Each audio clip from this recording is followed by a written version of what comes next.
À Paris, Sébastien adore les félins. Regardez, voici Ganesh. Bah oui, c'est un petit léopard de maison. Un magnifique compagnon. Ganesh n'est pas un chat comme les autres. Son père est un chat domestique. Mais sa mère, beaucoup plus exotique, est une descendante du chat léopard du Bengale. Un félin sauvage qui vit en Asie. C'est mieux que d'avoir un tigre chez soi. C'est moins dangereux, quoi. Mais bon, ça reste quand même un chat un peu sauvage, quoi. Ces croisements entre animaux, c'est ce qu'on appelle des hybrides. Et pour qu'un hybride voie le jour, il y a des conditions à respecter. Au parc des félins en Seine-et-Marne, Jérôme Catineau, vétérinaire, nous attend justement dans l'enclos du chat léopard du Bengale. On peut avoir une hybridation possible entre ces espèces sauvages et les espèces de chats domestiques. Parce que ces animaux viennent de la même lignée, celle des félidés, apparue il y a environ 12 millions d'années quand même.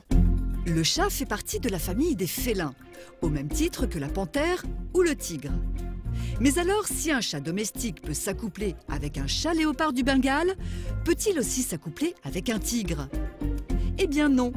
L'hybridation va être possible parce qu'on a déjà deux individus entre le sauvage qu'on a là et le chat domestique qui sont, vous voyez, relativement proches au niveau physique. On n'est pas en train de parler, par exemple, d'un chat domestique qui va saillir un tigre. Résumons. Pour hybrider deux espèces, il faut donc qu'elles aient un physique et une taille à peu près similaires. Une proximité génétique et bien sûr qu'elles aient naturellement ou artificiellement la possibilité de se rencontrer. Lorsque ces critères sont réunis, cela donne cet animal étonnant que nous sommes nombreux à avoir vu sur Internet. Le professeur Véman, spécialiste en génétique, nous dit tout.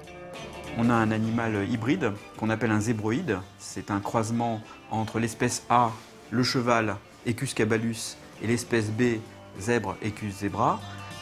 Ils se ressemblent, ont le même gabarit, appartiennent au genre Equus et à la même famille, Equidae. Ils peuvent donc tous se reproduire entre eux. En général, quand deux espèces appartiennent au même genre, elles sont susceptibles de donner des hybrides, alors que si elles appartiennent à la même famille sans appartenir au même genre, en général, elles ne le sont pas. Prenons l'exemple des félins, qui comprend toutes les espèces de chats, les tigres ou encore les lynx. Ils font partie de la même famille, mais pas du même genre, et ne peuvent donc pas se reproduire entre eux. Ce serait marrant de faire un bébé avec un rhinocéros et un éléphant. Désolée les filles, là encore, cet hybride ne verra jamais le jour. L'éléphant et le rhinocéros n'appartiennent ni au même genre, ni à la même famille. En revanche, une tigresse et un lion peuvent s'accoupler.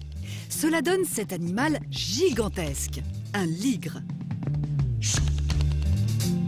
Dans la nature, ce croisement est impossible. Le tigre est un animal solitaire qui vit en Asie, tandis que le lion vit en meute en Afrique. Pour que ce ligre voie le jour, il a donc fallu une intervention humaine. Pour pouvoir créer un hybride de tigre et de lion, il faut forcément faire que les deux individus se rencontrent en prenant les petits à la naissance à leur mère et en élevant ces deux individus d'espèces différentes ensemble. Forcément, ils vont se développer ensemble et ils vont acquérir des comportements sociaux adéquats l'un à l'autre. Au parc des félins, l'hybridation est formellement proscrite afin de préserver les espèces. Mais depuis la nuit des temps, l'homme a créé des hybrides. L'homme va essayer. Par exemple, il va croiser l'âne et la jument. Et là, ça va donner un animal qui s'appelle la mule ou le mulet. Donc ça a été fait depuis l'Antiquité. Le mulet hérite de l'endurance de l'âne et de la force de la jument. Voilà pourquoi l'homme l'a utilisé pendant des siècles pour travailler dans les champs.